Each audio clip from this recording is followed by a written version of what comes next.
Para alguns pode ser doloroso, para outros, prazeroso. Talvez as histórias que hoje serão contadas signifiquem tanto um quanto o outro. Episódios marcantes, narrados por quem viu ou ouviu falar.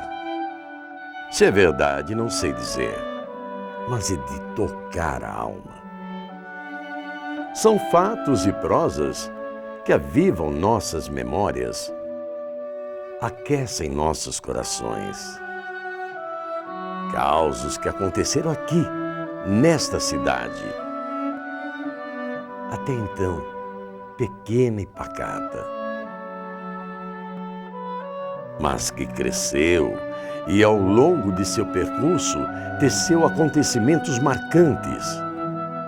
Histórias diversas, hoje revividas como uma colcha de retalho. Feitas de lembranças que nunca vão se apagar. Registradas no âmago de quem ainda se recorda da eterna princesa tecelã, chamada Americana.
Americana era uma região que tinha apenas 15 mil habitantes na cidade, aquela vidinha pacata que era americana.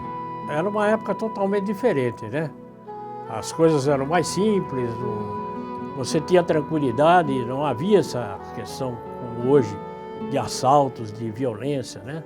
É uma cidade pequena, gostosa e como é ainda, mas era uma cidade que todo mundo conhecia todo mundo, então era normal você andar na rua e você conhecer, cada 10 pessoas, você conhecer umas 2, né? Pelo menos, né? Não havia tanto trânsito de veículos, né? A gente, molecada, brincava na rua mesmo, né? Já tinha estação, só que na frente da estação eram charretes e do lado de baixo carroças. Ali tinha um bebedouro para água para os animais. Então, o finado pai comprava adubo de um parente nosso e depois vinha de trem, eu ia na estação carregar. Antigamente, o único meio de transporte realmente eficiente era o ferroviário, né? Com aquele legado dos norte-americanos, da melancia e tudo mais, o transporte era feito pelo trem, né? Uma dificuldade tremenda, era só trem, não tinha ônibus também, você não tinha... Falar em carro, não existia fábrica de carro também, só depois do ano 60, né? Carro muito pouco. Até onde eu morava, na esquina da minha casa, Antônio Lobo com a Rocarioba, o meu tio tinha um armazém e tinha uma bomba de gasolina, aquelas de fazer. Enchia o tanque lá em cima, depois punha no carro.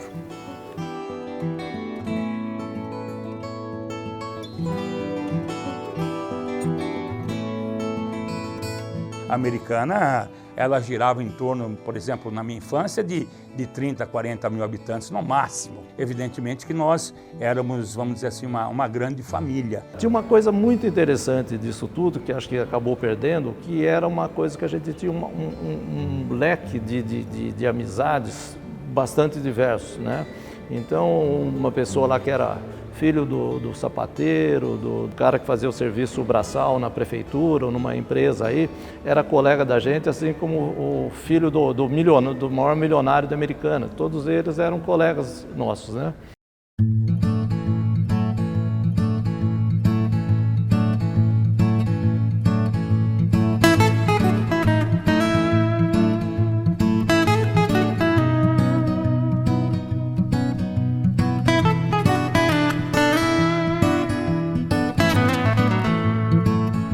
Muitos aqui chegaram e constituíram famílias, influenciaram no desenvolvimento da cidade. E o reflexo disso, fatos notáveis, que também fazem parte desta bela história. A Americana acabou se desenvolvendo muito em cima de uma série de coisas, né? Eu falo assim, a Americana é a somatória de várias influências importantes, desde os norte-americanos, a própria estação de trem, os italianos que vieram para cá, né? E depois, posteriormente, o grande fluxo migratório que veio do norte do Paraná, da Alta Paulista e tal, que também fizeram que a cidade crescesse muito. Uma cidade que tinha muito emprego. Meu pai tinha, assim, a maioria dos filhos dos 16 eram mulheres. E ele com a minha avó, em conversas que eu via lá no sítio, eles estavam procurando uma alternativa, porque o sítio não dava mais para tanta gente e tal. E veio em Americana, e ele se deparou com tecelagens, se deparou com Carioba. Carioba era ativa naquela época, porque ainda os abdales ainda estavam movimentando lá. Como os milhos têm feito, inclusive, uma usina que tem lá, considerada uma das primeiras do Brasil, não sei se é, né? Carioba tem muito a ver com tudo de Americana, né? Porque eu falo assim, a Americana se tornou esse parque têxtil famoso aí, né? Com a Princesa Tecelã e tudo mais, muito por causa de Carioba. Tinha uma fábrica grande americana, que é a Carioba, fábrica de tecidos Carioba. Tudo que se fabricava em Americana, vendia.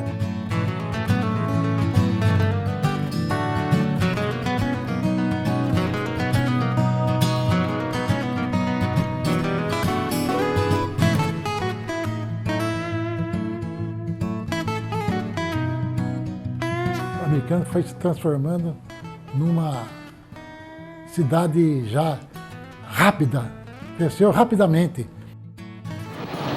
Hoje, 7 de janeiro, apesar dos protestos, a Prefeitura Municipal de Americana está iniciando as obras do convívio da Rua 30.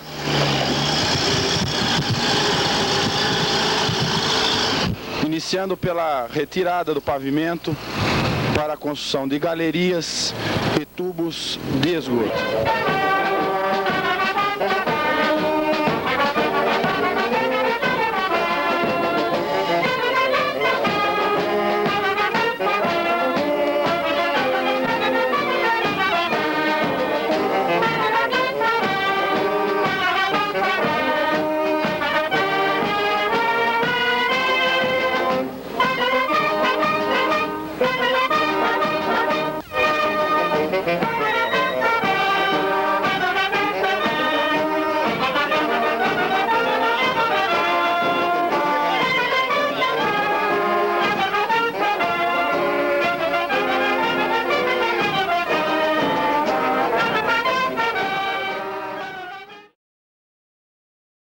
A sinfonia rumorosa dos teares ecoavam pela cidade. E junto aos transeuntes com seus balaios de almoço, o trabalho. As tecelagens eram meio artesanal. Era 3, 4 teares para cada tecelão. É o inverso de hoje, né? Hoje é moderno. Então tinha bastante fábrica e com essas fábricas tinha muita gente dentro. A indústria têxtil era o ponto de referência da cidade. Qualquer lugar tinha um salão, se instalava uma indústria. A cidade, você saísse na rua às 5 horas da manhã, você ia ver um movimento incrível de pessoas já indo trabalhar. O que você encontrava de bicicleta, gente a pé, que ia trabalhar na tecelagem, era envolvente, sabe? Você ficava, né, tanta gente vivendo, né, do tecido. Foi nessa época que se transformou em Princesa Tecelã. Todo mundo na rua, das 4h30, 5 horas, todo mundo entrava na tecelagem às 5 horas da manhã. Às 5 da manhã estaria já empurrando lá chamava de breque. 5 da manhã, você levantava 4 e pouco para poder ir caminhando, sua marmitinha. Aliás, naquela época americana era interessante. Todo mundo andava na rua. Por quê? Porque era muita gente indo para as indústrias têxteis da cidade. E a Americana até acabou sendo conhecida como a cidade onde o povo não sabe andar na calçada. Todo mundo falava isso. Por quê? Porque todo mundo andava na rua porque era muita gente. E Americana é um município muito pequeno. Além de ele ser pequeno, ele era rico. Ele já desenvolvia a terceirização, que eram os facionistas. A oportunidade se abria nos quintais. Os espaços ficavam escassos. Mas nada se perdia. Tudo se construía, tudo diante dos olhos da nação. O tecelão ele ia guardando dinheirinho, conseguia comprar um tiar lá que o patrão ia, vamos dizer, pôr para vender, colocava o tiar, punha no fundo da casa e aí a esposa ia virar o tiar. Tinha muito, a gente tinha 4 tiar no fundo da casa dele. Hoje não, nem se pode fazer isso, mas tinha. Você trabalhava de contramestre, você falava, mas eu vou ficar aqui até quando? Eu vou ver se eu montava um barraquinho ali, botava 3, 4 tiar lá e pegava você e a mulher e os seus filhos, e tinha o trabalho. Daí, a pouco de tempo, você via, tá aumentando lá a fábrica, tá pegando o tecelão. Aí iam lá, já pegava, já era assim o negócio. O tear ficava virando enquanto a pessoa ia almoçar dentro de casa e voltava lá para virar. Gerava muito emprego, né? A par das grandes indústrias, né, que existiam. Né? Então eles pegavam em São Paulo, eles pegavam o fio lá, vinha para cá, fabricava o tecido e devolvia o tecido pronto para São Paulo. Então ele ganhava a mão de obra, era o fashionista, ele que fazia isso. O que acontecia? o tecelão via uma oportunidade, né? E tinha condição, isso que eu acho legal. Então as pessoas foram montando fábricas, fábrica mais fábrica. Fundo de quintal, do lado do quintal vazio, no terreno vazio, montavam uma fábrica, porque vendia, o que fabricava vendia. Inclusive puseram tecelagem perto da minha casa e era um barulho insuportável, porque a gente estava acostumado a viver num lugar mais ou menos tranquilo. De repente os caras puseram fábrica de tecido ali do lado e era aquele tropé que a gente não aguentava, sabe? Mas depois foi acostumando que chegou uma época que a gente escutava o barulho das tecelagens, era a mesma coisa de escutar uma chuva.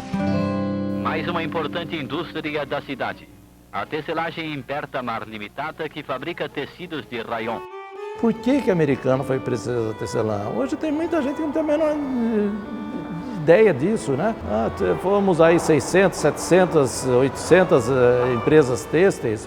Hoje não tem menos de 100, mas houve um legado disso tudo. A Americana é uma cidade pujante, rica, com muito consumo, por causa dessa indústria têxtil forte que teve lá atrás.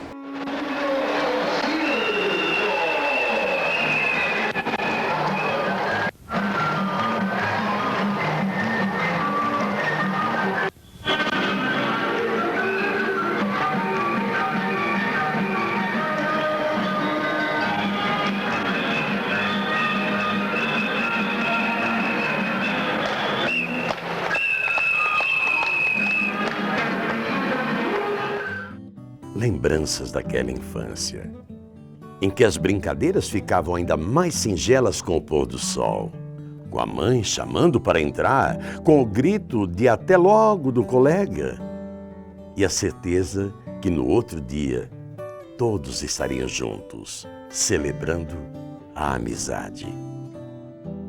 Quando eu falo de Americana, né, a gente subir na mangueira, nadar no ribeirão, sabe? Então, puxa, que infância, né? Então, aquele tempo lá era mais saudável, mais gostoso. Tinha as molecadas, por exemplo, tem muitos que saía da escola e já ia onde? Ia nadar no Quilombo. Naquela época o Rio Quilombo era água limpa, água, né?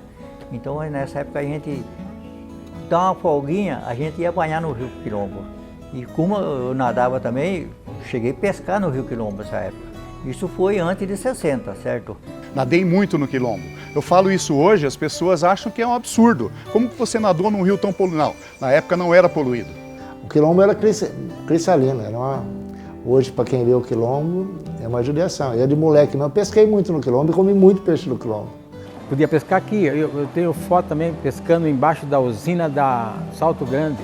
Também tem fotos tiradas lá na época. Pegava dourado lá. A gente jogava fubeca, empinava papagaio, enfim, tudo era feito ali mesmo, né? Então, era uma rotina ali da cidade, né? Nós jogávamos raquete, nós andávamos de bicicleta usada, porque o nosso pai não podia comprar bicicleta. Nós jogávamos bola de meia. Eu jogava muita bola em frente à Igreja Velha, no pátio da Igreja Velha lá, tinha negócio de jogar bola e tal, né?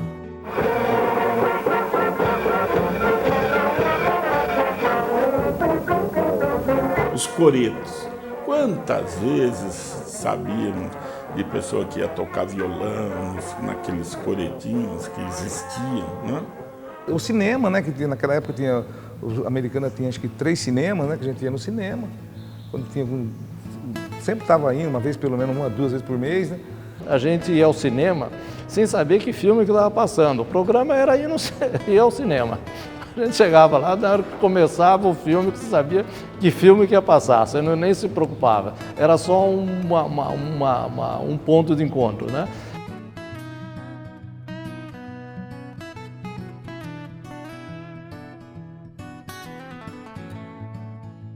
Tinha o footing no centro da cidade, na Praça Central, Comendador Miller, né?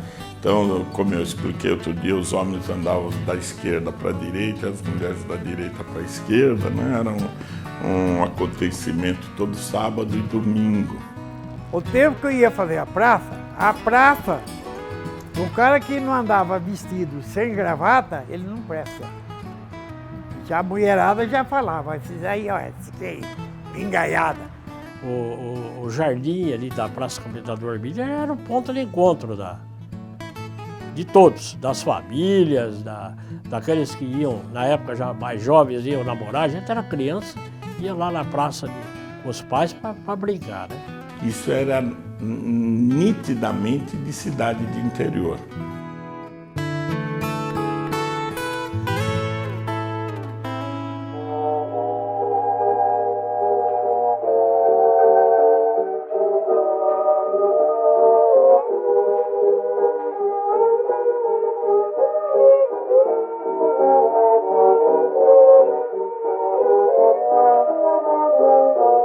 A formosa valsa, composta em razão de um dramático acidente. Foi bem ali, naquela lagoa, ponto de encontro da época. E ali era cheio de árvores, foi nomeado Parque Ideal. Tinha um lago muito bonito, que o pessoal também vinha fazer piquenique, e vinha dançar o chachado. O Parque Ideal foi a coisa mais linda que eu vi. Você precisava ver onde foi o tanque do piquenique trágico, onde ela se afogou, né? Por muitos anos, versões sobre o ocorrido correram a cidade. Veio passear, como muita gente vinha passear, fazer piquenique de domingo aí, veio a neta do Antônio Lobo. E veio festejar aqui no Parque Ideal. Agora eu vou mencionar, até foi meu dentista, Lapierre, Dr. Lapierre, a dona Augustinha Santiago, a mãe dela e o noivo. Vieram em 5. Não se sabe se a jovem vítima era, de fato, neta do então político campineiro, ou se estava no barco com o seu noivo. Eles alugavam o barco, mas não tinha gente habilitada para passear. Então, vinha uma família aí com 5, 6 pessoas, eles alugavam o barco. Pegaram o barco. E meu pai tinha 17 anos nessa ocasião. Era um domingo. Chegando no meio do lago, era grande. E uma hora lá o barco virou. Mas o que poucos relatam foi o ato heróico de um garoto. O jovem se jogou às águas na tentativa de salvar. E com a ajuda de outros presentes, o menino foi tirando um a um dos sobreviventes. Salvaram as outras lá e ela não conseguiram salvar, ela morreu afogada. Ela ficou enroscada nos galhos de árvore. Tiraram o corpo dela, veio vindo, saiu pelos vestidos, que nem uma flor. Muito lindo vestido, ela muito linda, 17 anos, acho que nem isso. Ela se chamava Agar Lobo.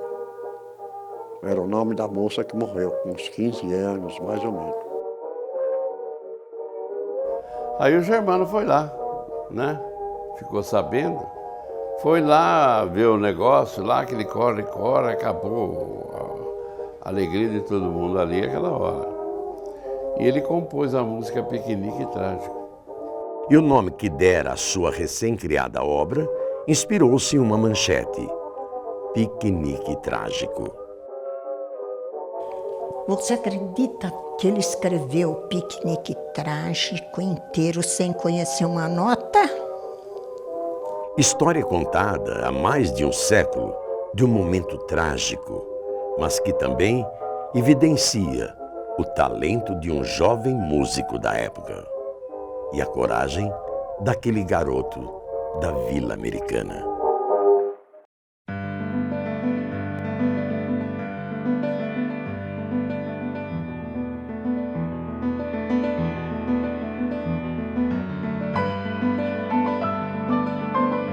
Nobre e sagrado. É este monumento que simboliza a cidade. Construído com devoção e muito esforço. Como não se lembrar desta majestosa basílica dedicada a Santo Antônio, cercada de histórias, de fatos e prosas. E a igreja matriz de Santo Antônio Nova, o padre Epifânio desenhou no papel lá o que ele achava que deveria fazer, não é? Só que, quanto vai custar isso aqui, né? Aí o padre Epifânio faleceu. Veio o cônego Nazareno Maggi. Então apresentaram aquele riscado lá para ele.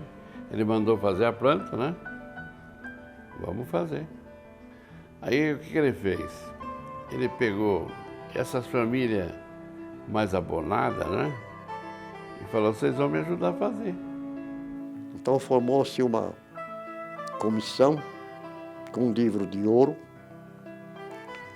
e todo mês o padre, eles corriam de fábrica em fábrica apanhando uma mensalidade que todos prometiam e pagavam mesmo. Muito foi feito para angariar recursos. Quem não se lembra dos famosos leilões? Aí eles faziam as festas, o leilão dos cornetas, que era do Nicolino, né? Ah, o leilão dos cornetas era outro ponto de referência, né? Nas festas da igreja de Santo Antônio. E o leilão era disputadíssimo. O que rendia, ela rendia tanto. Esse dinheiro já entregava para o pároco da cidade, que era o Monsenhor Maggi. O Monsenhor fazia questão de estimular o leilão, porque ali vinham os recursos para a igreja, né? E em seu interior, a mais bela arte foi retratada em cada canto. Quando ela estava rebocada, semi-pronta, o cônego trouxe 2 pintores da Itália, os irmãos Gentili. Então o Monsenhor lia uma passagem bíblica para o seu Pedro Gentili. O Pedro Gentili captava aquilo, depois ele passava no papel, entregava para o Monsenhor Nazareno Maggi, para ele aprovar. Aprovava, aí ia para a parede. Você olha assim naquelas imagens, parece que ela vem, né, seu encontro. Tão perfeito que é. Ali tem arte mesmo, que a gente, né, os irmãos Gentili fizeram uma obra de arte dentro da igreja de Santo Antônio. E os dois, coitados, morreram de tanto respirar tinta e tomar uma cachaçinha para ver se combatia. A igreja matriz, faltava ainda o piso, não tinha banco nenhum, era tudo vazio, né? E então tivemos que trabalhar para colocar o piso e os bancos, né? E vitrais, luzes também, precisamos melhorar. E em frente à matriz, né? Já tinha a escadaria. E como tudo girava em torno das tecelagens, nos salões da matriz, uma iniciativa pioneira dera início. Tratava-se de uma feira completa, com produções expostas para todos. Os primeiros anos da FIDAM foram na parte do porão da igreja ali, né? A parte de baixo da igreja, e ali que alavancou a FIDAM, né? O sucesso transformou-se em um dos eventos mais aguardados, a ponto de outros lugares serem designados para receber o público, até finalmente contar com uma sede fixa, tornando-se um espaço simbólico na cidade. Os festejos do centenário coincidiram com a abertura da 15ª FIDAM, a Feira Industrial de Americana. E por isso mesmo, a cidade estava repleta de visitantes e autoridades de vários lugares.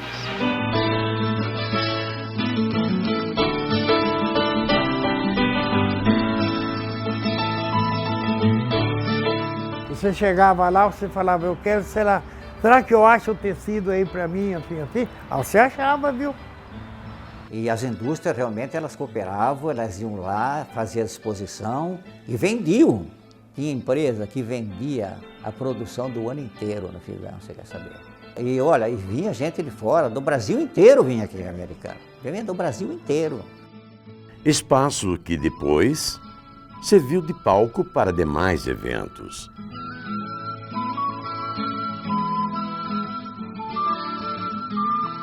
Inclusive, uma grande festa, celebrada há mais de 3 décadas na cidade.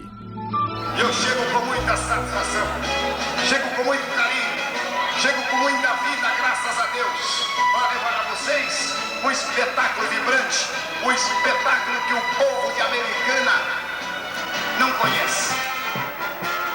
No ano de 1981, eu fui em Tanquinho, aqui perto de Piracicaba, distrito de Piracicaba, e lá tinha começado uma festa de peão, onde o Zé do Prato fazia. E eu cheguei lá e me emocionei, né? Começamos a fazer a festa para ver o Zé do Prato, na realidade, narrar em Americana, era essa a ideia. E nós precisávamos, na época, por 10 mil visitantes para pagar a conta. O Clube dos Cavaleiros, eles tinha a comissão deles, eles queriam fazer uma festa em Americana, porque até então era Barretos, que era conhecido e tal. Então, aonde que você ia fazer? Tinha que ser no recinto da FIDAM. Aí quando eu falei ainda que a festa tinha que ser na FIDAM, aí foi pior ainda. Você tá louco? Lá é um cartódromo, nós não vai conseguir.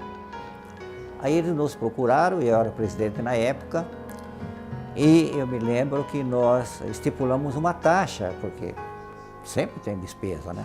Aí eles toparam. Aí a gente marcou a festa. Fui conversar na FIDAM, já fomos tratando. Começamos com a melhor arquibancada, melhor locutor, melhor tropa de rodeio. Na época não tinha grande show. A terceira festa começou os grandes shows.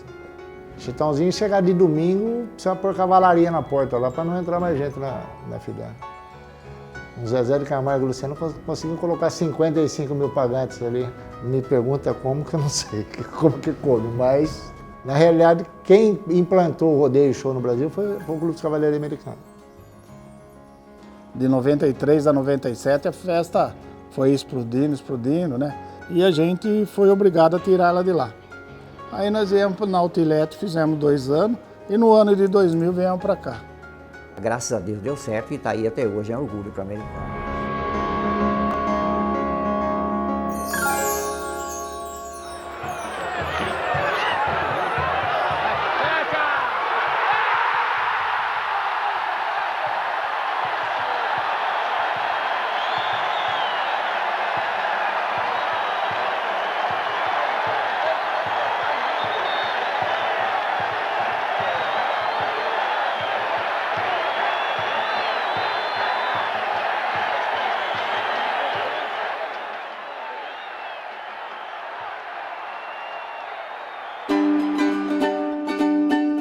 como não se lembrar de um time que fez parte de nossas épocas? Época em que se torcia por um sonho, um ideal. E apesar de tantos altos e baixos, o Tigre sempre revelou grandes craques. Rio Branco era o xodó da população americana. E o campo de futebol era na Rua Fernando Camargo. Que tinha um futebol que ninguém batia, que tinha 2 jogadores de fora. O resto era tudo aqui. O Rio Branco ficou participando do campeonato do estado. Era um campeonato duro e o Rio Branco disputava, tinha muito bom. Mas com o tempo acabaram com o futebol. Ele encerrou suas atividades de futebol em final dos anos 50 e foi retomar lá nos anos 70 no futebol profissional, né? Teve sucesso e justamente nós montamos uma equipe para construir o estádio do Rio Branco. Já visto que o Décio Vitor assumiu lá, ele foi um batalhador, até deu um nome para ele do estádio que ele mereceu, homem honesto, trabalhador. E meu pai, para ele foi assim surpresa, né? Foi surpresa. O dia que ele chegou, a gente já morava nessa casa e ele falou: vocês não sabem o que aconteceu. Ele falou: o nome do estádio vai ter o meu nome. E muito emocionado, chorando mesmo, né? E nós entregamos essas dependências a quem é nosso, ao nosso povo, à nossa gente. Esta é a bandeira do Rio Branco Esporte Clube, tremulando pela primeira vez no estádio do Tigre, o já conhecido Rio Brancão.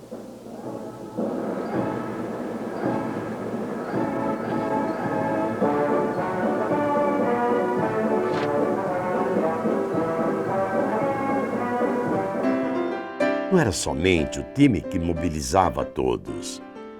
Quem não se lembra dos maravilhosos bailes que aconteciam ali, na sede social do clube? Os bailes, da época chamava Soirée Dansante, às quintas-feiras, todas as quintas-feiras e aos sábados, né? Tudo quanto é festa americana, os bailes eram no Rio Branco. Naquela época existiam orquestras famosas. Tinha a famosa, eu me lembro que era quando falava que vinha a Orquestra Tabajara, era sinal que o baile era bom, né? Então tinha os bailes de debutantes, os bailes de aniversário do clube e tal.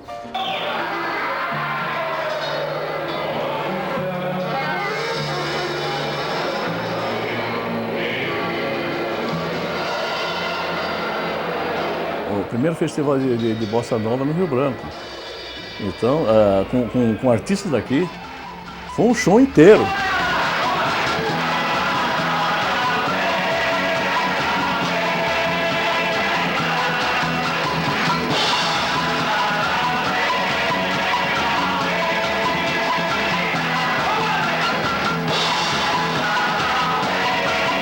A americana ficou louca, nunca viram uma coisa dessa.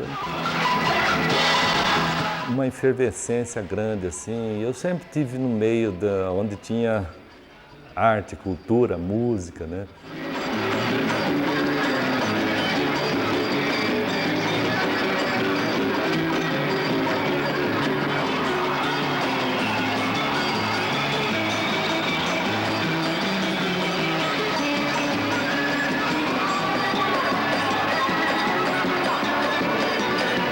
No começo eram bandas, depois começou com o som do Eric, né? Puxa vida, que marcou presença o Eric. Né? Todo o conhecimento musical que a gente tem também, junto aqui do aprendizado com ele, foi muito interessante, né? Teve uma época muito boa, só que depois, cada presidente que entra, há uma política que muda. Um clube que foi formado em 1913, perdurou durante a vida toda, passou de gerações e gerações. Quer dizer, o Rio Branco é outra perda lamentável.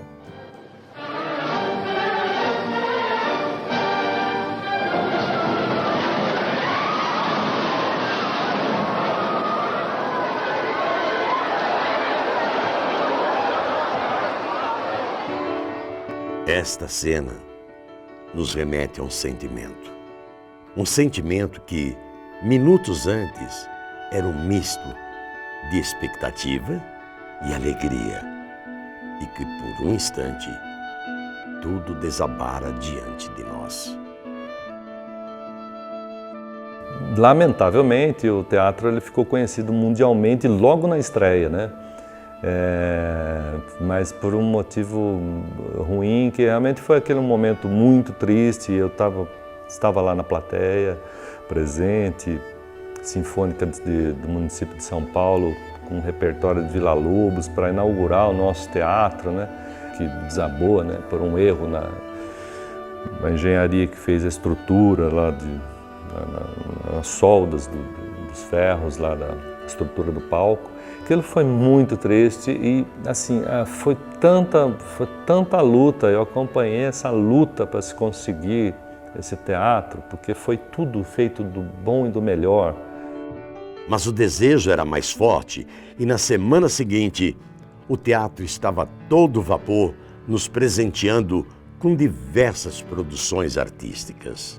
Depois eu acho que o teatro compensou isso com muitas coisas boas, muita alegria, muita arte, muita cultura, né? Então, provando que era uma obra importante e indispensável, né? Hoje a prova está aí, que todo mundo quer o teatro e, se possível, mais, né? Aqui é a colônia de férias, o pessoal de 12 anos que estamos visitando o Liberal, o jornal de nossa cidade também.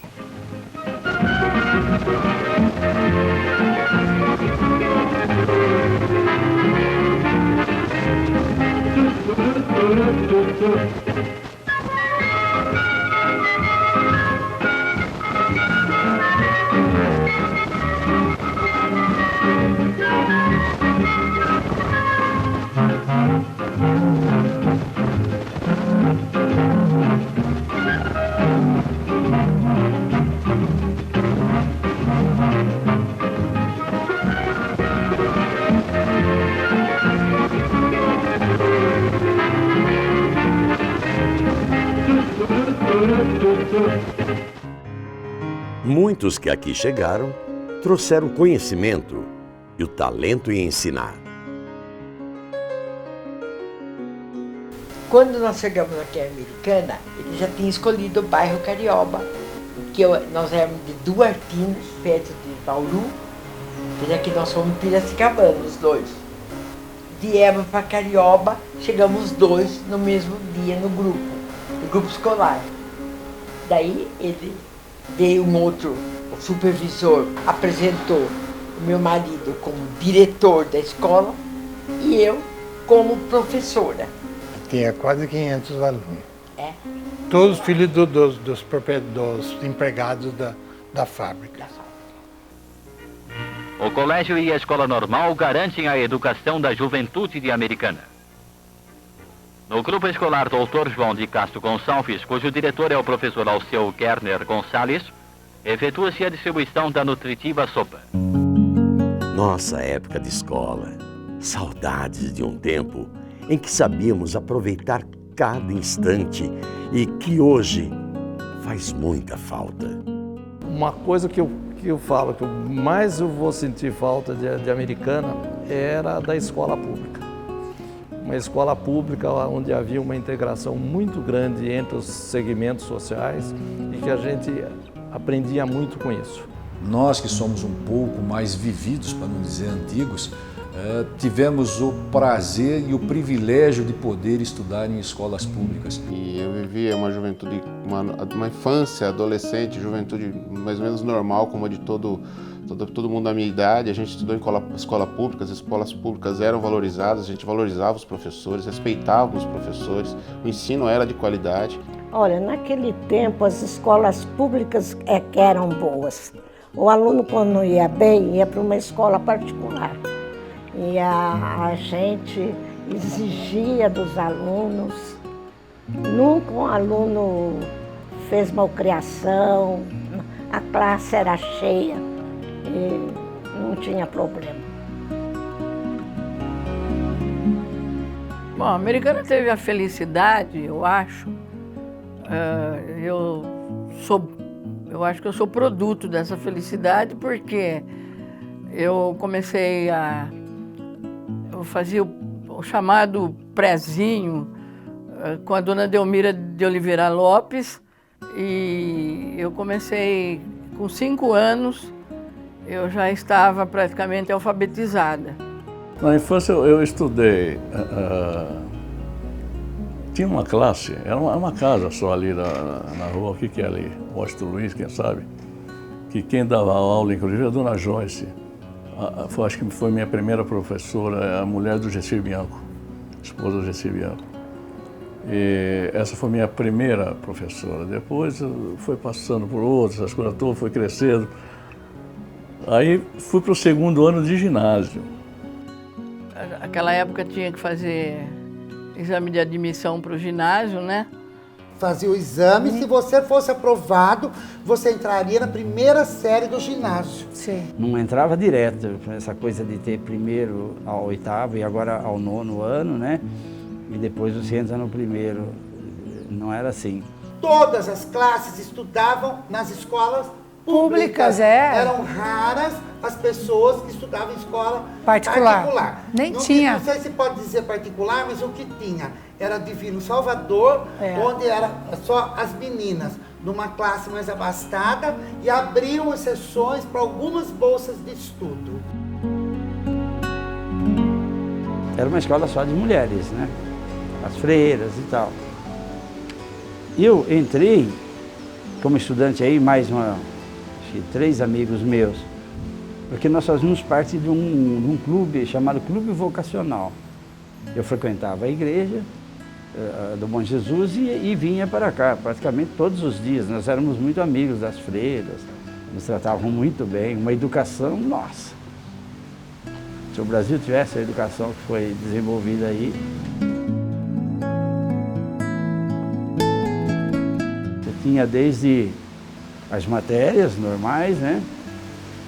Balé, piano, teatro, tudo que você imagina, tinha criatividade assim, excelente.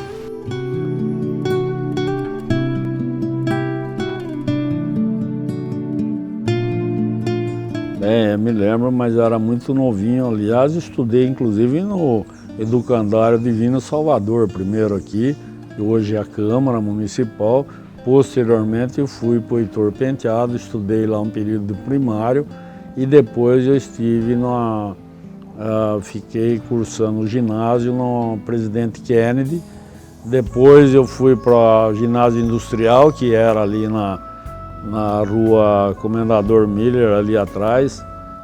O ginásio industrial ele foi instalado em 1960. Ele foi criado anteriormente, mas passou a funcionar aqui em Americana em 1960. Eu vim para Americana em setembro de 1961, nomeado pelo Estado para trabalhar no ginásio industrial. Ali era uma oportunidade até de você ver se existia alguma vocação sua para certas áreas da aprendizagem. Na época, nós não tínhamos outras escolas que nós temos hoje em Americana de aprendizagem industrial. Nós não tínhamos. A escola sempre girou mais ou menos em torno de 600 alunos, 700. A escola é uma escola profissionalizante. Tá? Mas era um ginásio com profissionalização. As duas frentes o ginásio industrial atendia. Se você quer seguir uma área técnica, ele te dava já uma boa base para você prosseguir num curso técnico. Acho que você fez, né, Domingo? Fiz. Domingo fez. Eu fui para outra área, acompanhei bem também o ritmo do ensino médio na outra escola. Lá nós aprendíamos a mexer em ferramentas, né, princípios de eletricidade e principalmente tornos. Muitos saíam já sabendo mexer em torno. A escola tinha recurso para isso aí, né? Para mecânica, para marcenaria, para eletricidade, para cerâmica. Eu acho que o que nós fizemos na nossa época foi preparar o aluno para ele no futuro. Além da dedicação do professor, os alunos ali, eles iam porque eles queriam estudar. Foi muito bom, foi um tempo que a gente não esquece, viu? Aliás, esse lugar é o predecessor de tudo isso aí, né? É ali a raiz, né? Essa parte que hoje o Polivalente tem aqueles cursos de edificação, lá já existiam esses princípios também.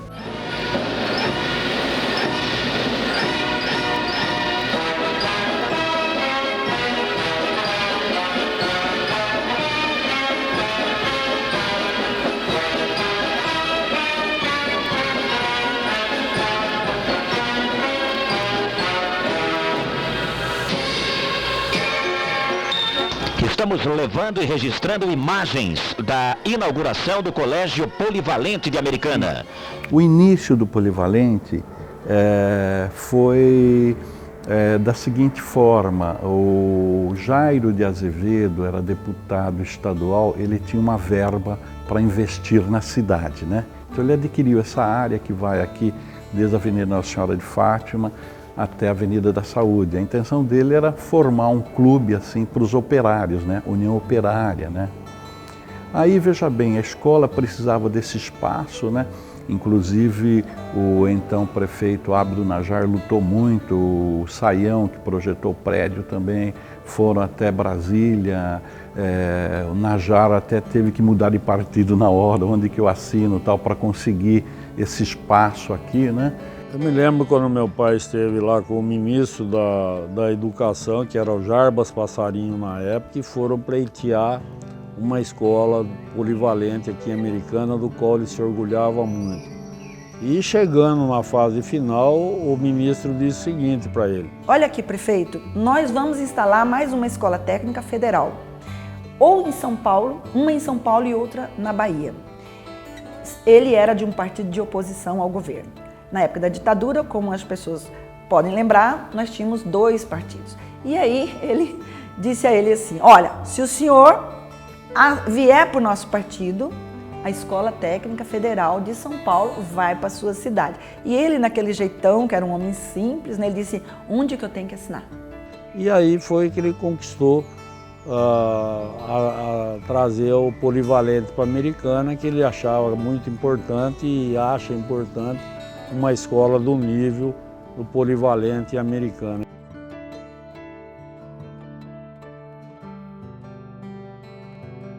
Nós éramos uma escola especificamente técnica, né? E nós tínhamos 5 ou 6 aulas diárias, né? E só, era o período da manhã e o período da noite. Bom, a escola, quando eu entrei, ela tinha bem menos aluno, então era mais fácil conhecer todo mundo, né? Hoje ela cresceu muito, a gente tem apego, né? Porque é muito tempo. É minha segunda casa. Eu nunca imaginei, na época, que uma escola pública pudesse ter essa estrutura maravilhosa que a escola já possuía na época. E o Polivalente em Americana sempre foi muito respeitado pela formação desses alunos, né? Tanto na área técnica como na área humana, de valores, essa coisa. Eu acho que o Polivalente, ao longo dos seus mais de 40 anos, sempre colocou no mercado de trabalho, né, profissionais capacitados. Essa instituição, com toda a sua grandeza, com toda a metodologia utilizada aqui, com toda essa liberdade, também nos incentivou a sermos mais criativos, em nos desenvolvermos mais também, em interagirmos mais com as pessoas e com os alunos. Isso é um enorme crescimento. Isso é muito gratificante. O Colégio Polivalente, indubitavelmente, ele é um marco dentro da cidade americana. E ele hoje ainda, conforme com todo o crescimento universitário e também técnico, ainda ele é a vanguarda, ele é contemporâneo em todos os seus contextos. Jardim da Praça Comendador Miller. A Americana contribui para os cofres públicos federais com a expressiva cifra de 72 milhões de cruzeiros e para o estadual com 42 milhões de cruzeiros. A renda municipal eleva-se a 16 milhões de cruzeiros. O Grupo Escolar Heitor Penteado é mais uma ótima unidade educativa. Na minha época de criança não tinha ginásio estadual, não existia. Só tinha escola paga, que era a Escola Técnica do Comércio Dom Pedro II. Que tempo era uma escola técnica de comércio em contabilidade. E tinha um grupo escolar, que era Grupo Escolar Dr. Heitor Penteado, que é onde hoje é a biblioteca da Praça Comendador Miller. Como não tinha ginásio, escola perto de casa, a gente naquela época era o Heitor Penteado. Então eu entrei em 52 no Heitor Penteado, estudei até 55. Na época nós tínhamos um grupo muito unido, no sentido de podermos aproveitar melhor as oportunidades que nos davam. O clima era excelente, né? A criançada toda ali lembro de todos os professores. Como cidadão americanense, olhar a cidade hoje, onde todo mundo estudava na mesma escola, que era uma escola pública, que era o Heitor Penteado, que dessa escola pública se foi para um ginásio público, que passou a ser Instituto de Educação Presidente Kennedy, que também era uma escola pública com um ensino de qualidade.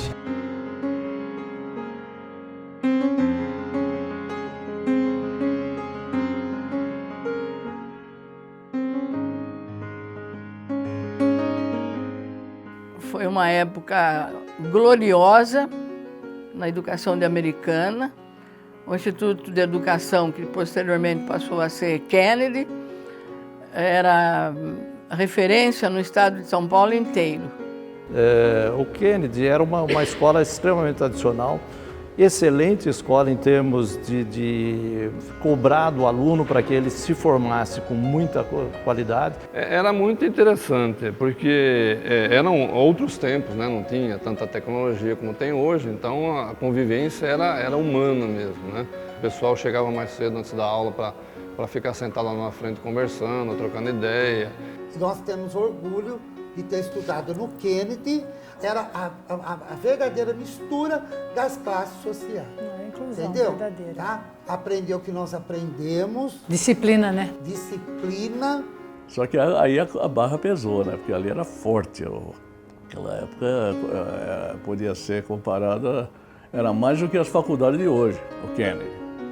Era muito a escola da Paioli, da dona Aparecida Paioli, era uma coisa fantástica. A Paioli era aquela professora, quando ela aparecia, você a via no corredor, você tremia. Isso não é uma coisa que eu falo, com todos os colegas que a gente encontra aí, todos eles falam exatamente a mesma coisa. Então a gente tinha medo, sim, tinha medo dela. Mas eu acho que ela era uma pessoa boa, não era ruim não. Mas ela queria uma escola super limpa, disciplinada, uniforme completo. Ela recepcionava os alunos na porta. Se você não tivesse adequadamente uniformizado, você não entrava. E ia embora para casa. Ia embora para casa. Mas era uma escola muito grande, com 4.000 alunos, entre o período da manhã, à tarde e noite, né? Então, precisava de uma certa organização, certo? Senão não segurava a peteca. Ela era muito justa, tá certo? As cobranças, as penalidades vinham na hora certa. Ninguém pode dizer que Paioli foi porque ela era ruim, não, ela era certinha. A gente que achava ela ruim porque nós não conseguimos levar vantagem em nada com ela. A doutora Aparecida Paioli, aqueles que não a conheceram como eu, encaravam como uma mulher grosseira, rígida, e ela não era nada disso. Era uma mulher da época dela, uma época em que as exigências de respeito familiar eram muito fortes, né? E ela foi, nesse sentido, ela tem um grande mérito, porque ela era uma mulher, que na época as mulheres normalmente eram donas de casa, com raríssimas exceções, e ela conseguia, com o estilo dela, manter um respeito e uma disciplina muito grande, né? Então, ela levava a coisa a sério, mas hoje, todos aqueles que passaram pelo Kennedy agradecem. Quer queira, quer não, Foi a melhor. Foi a melhor. Ela me ensinou duas coisas importantes na minha vida. Não ter medo, ir a ler, estudar e continuar sempre se interessando por todas as coisas. Voltando um pouco ao Kennedy, eu falo que alguns professores me marcaram muito, principalmente o seu Wilson Camargo, que era uma pessoa que eu até hoje lembro dele dando aula. Outra coisa que ele fazia que era muito interessante era o teatro, né? Até ele, uma vez ele ficou bravo comigo, que os meus 3 irmãos mais velhos passaram pelo teatro e eu acabei não indo. Essa era uma tradição do Kennedy, era essa parte cultural, era a parte de teatro. Todos os anos havia uma apresentação, né, de uma peça teatral. Aí mexendo já com teatro lá dentro da escola, comecei a mexer com o negócio de teatro e música. Eu era professor de música, né? Era uma figura, né? E outros professores também que eram assim muito queridos dos alunos, né? Na sala de aula da dona Lena Covesse, um dia ela dava aula de desenho. Eu lembro, né? eu lembro Aí, perfeitamente. Do lado, nós sentávamos desse juntos. Momento, Também, tô vendo. E aí ela fala, meu marido quer falar com você, você pode ir até ele, quer fazer uma entrevista. Na verdade, o turismo nem existia na época. Seria uma representação que ele estava trazendo de São Paulo, de uma empresa de turismo. E aí, ok, eu fui. Não sei se ele entrevistou outras pessoas, outras alunas, né? Não sei. Novinha, não. Acho você foi convidada para a entrevista. E aí fui, me contratou. E depois eu segui minha carreira. A nossa classe, depois, quando foi à noite, a gente chamava de sítio, que era uma sala lá fora, na costa do muro do Rio Branco. Fora do prédio central. Fora do prédio central, isso. Entre as quadras da escola. Era uma delícia, a gente fumava escondido.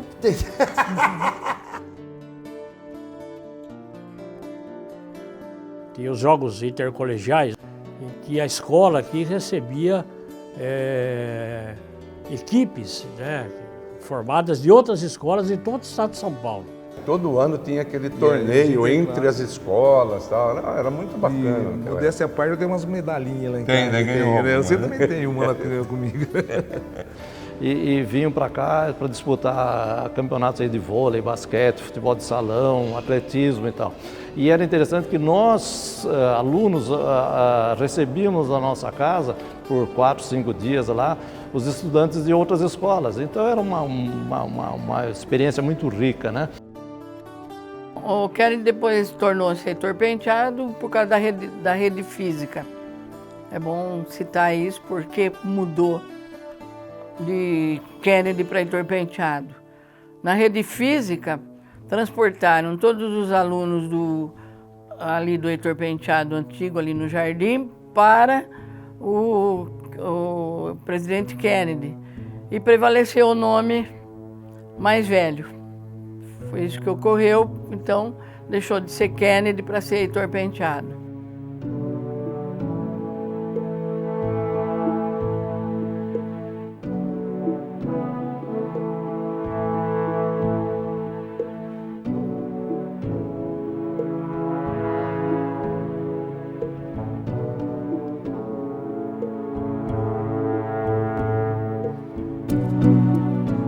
O vocacional foi outro marco na história de Americana e da educação.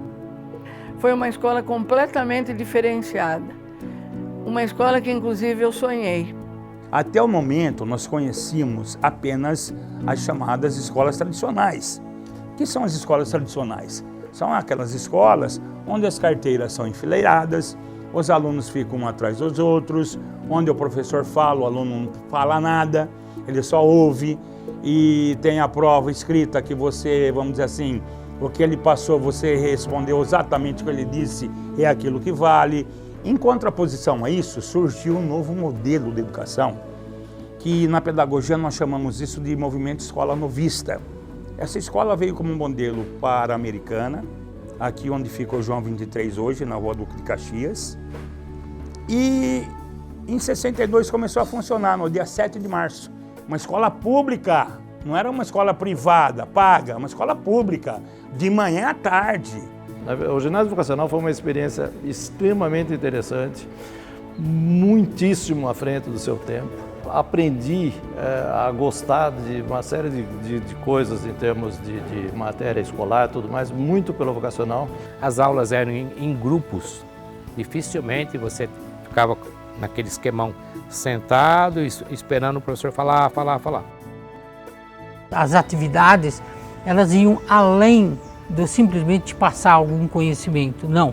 Era formar a pessoa. A base, né? A base e aquele senso crítico. Você tinha esse mix de aulas tradicionais, com aulas com atividades mais físicas, mais intelectuais, mais de entretenimento. Na verdade, a pedagogia, a proposta pedagógica do vocacional estava centrada em Piaget, Jean Piaget. Porém, a filosofia de um filósofo francês, personalista, Manuel Monnier, onde a palavra-chave chamava-se engajamento. Então isso era uma coisa extremamente enriquecedor, né? Você estar engajado em alguma coisa, você fazer parte de alguma coisa. Eu lembro assim, no primeiro ano, primeira semana de aula, a gente já teve que trazer alguma coisa por escrito, quem era a nossa família. Então eu me lembro que fiz tinha que até desenhar a família, levar um negócio escrito, então, nome do meu pai, que ano que ele nasceu, minha mãe, que ano que ela nasceu, papapá. Então a gente já tinha um pouquinho de noção de onde nós viemos, né? Estudávamos o bairro onde morávamos, passamos depois para a cidade, depois fomos para a região. No segundo ano, nós estudamos a história do estado de São Paulo. No terceiro ano, nós estudamos a história do Brasil. E no quarto ano, nós estudamos o mundo.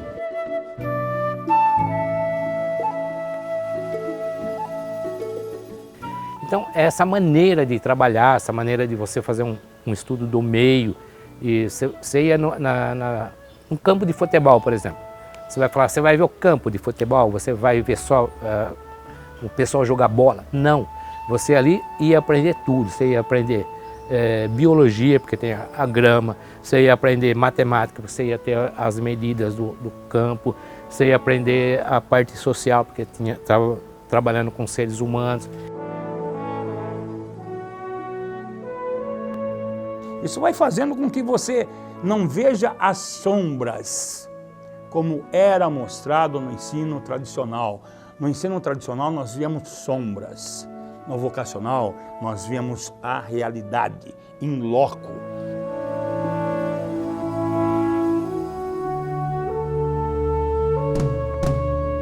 Os professores eram treinados todo ano. Todo ano, todo mundo pojava em São Paulo, fazer o curso, nas férias, para depois voltar a dar aula. Fora o que a integração do aluno com a sociedade e entre os alunos do vocacional era uma coisa que não existe, nunca mais eu vi. Porque o vocacional, quando foi fundado, ele não foi para uma elite, como muita gente pensa até hoje que era para uma elite. Não. Nós já havíamos lá no ginásio com classes mistas de 30 alunos e uma coisa importante, de todos os níveis sociais. Rico, pobre, médio e sem coisa nenhuma. Por quê? Na seleção de alunos não eram os melhores que tinham notas. Eram entrevistados e aquele que interessava para a escola, dentro daquela seleção, eles eram chamados para poder assumir a escola e frequentar a escola.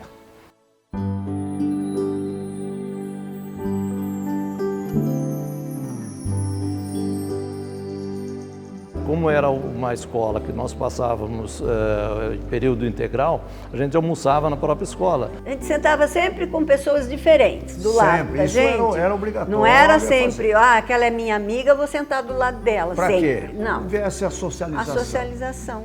Nós almoçávamos juntos, nós jogávamos bola juntos, nós jogávamos ping-pong, que na época não era nem tênis de mesa, ping-pong juntos. Aliás, a gente fazia a confecção das nossas próprias raquetes. A mesa de ping-pong nós fazíamos na aula de artes industriais.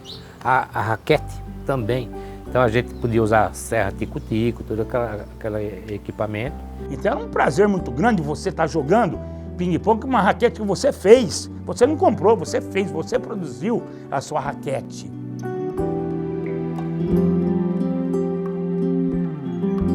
Mas a escola também, ela era tão ampla em termos de opções que ela proporcionava todas as atividades. A gente tinha aula de economia doméstica. Então as nossas aulas eram para fazer comida, aprender a fazer comida. Aí começamos a plantar. Então nós tínhamos uma disciplina chamada práticas agrícolas. Então nós plantávamos as sementinhas, fazia canteiro, adubagem, tudo isso daí a gente aprendia e comia a comida que nós plantamos. Tinha os estudos do meio, tinha as aulas práticas de artes industriais, práticas comerciais. Práticas comerciais visava a preparar ou dar uma visão para o aluno do que significava, do que era o comércio e a indústria, para ele poder ter uma noção e se ele tinha alguma vocação para aquilo depois. Lá dentro nós acabamos criando um banco pedagógico. Onde eles aprenderam também sobre cheque, sobre empréstimo de dinheiro, etc. E que tudo era feito dentro da escola. E sempre no intervalo maior das aulas. Aí você tinha artes industriais, onde artes industriais... Uma oficina. É a oficina, e eu, por exemplo, cheguei a trabalhar com torno para madeira e torno para metal. Tinha a parte também cultural, de teatro, tinha música. A gente tinha aula chamava Orfeão, né? Mas eu lembro de ter pegado gosto por músicas clássicas, de tanto que a dona Hélia falava flauta doce, a gente tocava flauta, fazia apresentações com a flauta, mas era uma aula completa e a gente aprendia música por pauta mesmo, né? Assim, de ouvido, ler a pauta. Então a gente teve uma gama de matérias, né, Freud, que é onde a gente teve oportunidade de experimentar um pouco de cada coisa. E aí mostrando aonde você se destacava. Nós acabamos sendo uma família. Eu convivi com meus amigos durante 4 anos, das 8 às 5 horas da tarde, das 8 da manhã às 5 da tarde. E todos os dias a bandeira era hasteada. Nós vivíamos 24 horas vocacional. Eu tenho amigos que começaram quando o vocacional foi uma experiência em Socorro. Os 3 primeiros vocacionais foram inaugurados em 1962. Aonde? São Paulo, no Brooklyn, porque São Paulo, capital do estado. Americana, porque Americana? Grande centro têxtil na época. E por que Batatais? Agrícola. Em anos subsequentes, Rio Claro. Por que Rio Claro? As estradas de ferro. São Caetano do Sul. Por que São Caetano do Sul? O grande ABC, a grande industrialização, indústria pesada. E Barretos. Por que Barretos? Agropecuária. Então, é interessante como nós estávamos adiantados no tempo. Todo ano, o vocacional fazia avaliação dos professores para ver se eles iam continuar no ano seguinte lecionando. Aqueles que se adaptavam ao tipo de ensino ficavam, os que não se adaptavam eram dispensados. Só que o que aconteceu? Esses professores denunciaram dizendo que a escola, porque eles tiveram um entreveiro com a diretora, Dona Áurea Sibrist. Era uma orientadora de nível super elevado, com outras intenções e não aquelas de fazer nada de coisa contra a revolução, nunca tivemos. E justamente ocorreu que o boato que iam ser dispensados esses professores que se revoltaram e denunciaram no GECAM a escola. E o GECAM, na verdade, era aliado da escola. O GECAM emprestava barracas para fazer o acampamento. Todo ano nós íamos buscar no GECAM as barracas, eles montavam as barracas para nós, os soldados. E o que era acampamento? Os alunos saíram da escola e iam acampar num sítio.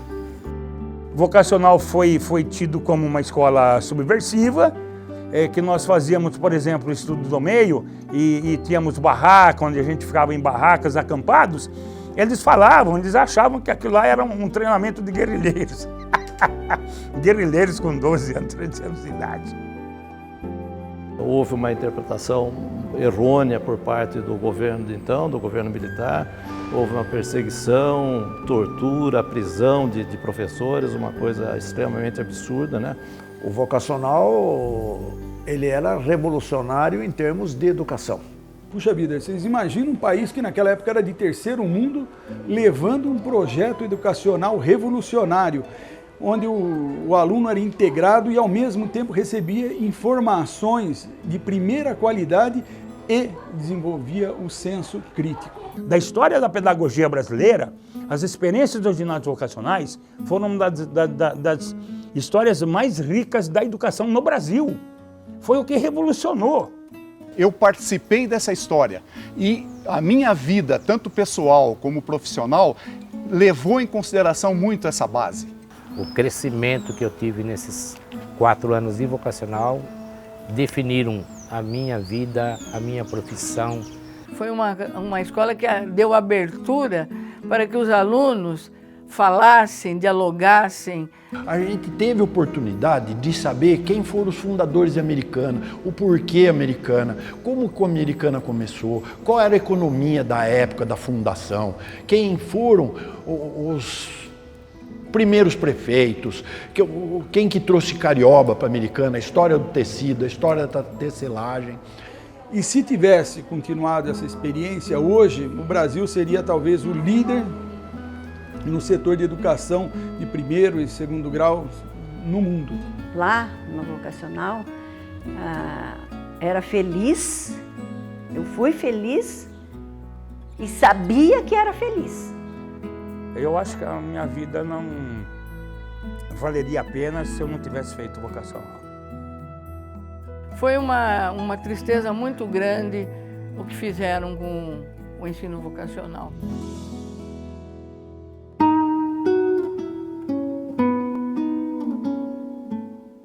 Companheira constante, a memória é como um filme de cada instante, de tudo outrora vivenciado. Momento que de tão breve torna-se um virar de página. Porque a história não se pretende sozinha, ela é a própria curiosidade. E dentro dessa curiosidade minha, que eu acho que a história, ela conta a vida de cada um, porque a partir do momento que você é gerado, você já tem uma história. Sem memória, você está fadado a cometer erros já ultrapassados há séculos atrás. Eu acho importante nós preservar a memória. Nós, como brasileiros, infelizmente, não temos esse costume, né? E você poder registrar isso, seja em livros, seja em documentários, é importante para que a gente possa mostrar para as próximas gerações a origem da nossa cidade, a origem das nossas famílias, da nossa comunidade.